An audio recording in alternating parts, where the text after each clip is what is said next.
మళ్ళీ ఒక ఎలక్షన్లు వస్తే ఎత్తావే కాంగ్రెస్ కోటు ఎందుకు ఇంకా సిగ్గు సరిపోయింది. ఇంకా కాంగ్రెస్ అదే నువ్వు కాంగ్రెస్ పూకులం మళ్ళీ ఈ 30 ఏళ్ళ దాకా మళ్ళీ రాదు. ఇక అంతేనా చూసా నేను చచ్చిపోతా అప్పటి వరకు. మరి ఘోరంగా గోస అనిపిస్తాను. బట్టే పోయినారా మీ బాధలు చూస్తే నాకే బాధ అనిపిస్తుంది. అరే నేను ఉన్న ముద్దరు చెప్తున్నా, నేను దాచుకొని మూసుకొని. 14 ఎట్టున్నది మంచిగుంది పరిపాలన.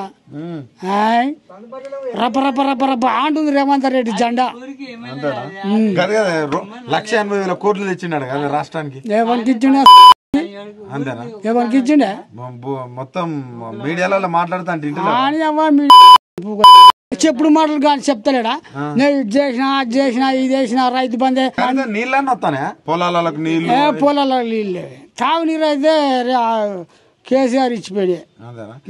గిన్నె చేసిన ఒక్క పని అని చెప్పారు రేవంత్ రెడ్డి. ఒక్క పని అని చెప్పు చేసి ఏం చెప్పినా చెప్పాలి, చెంపలు వేసుకున్నా చెప్పాలి.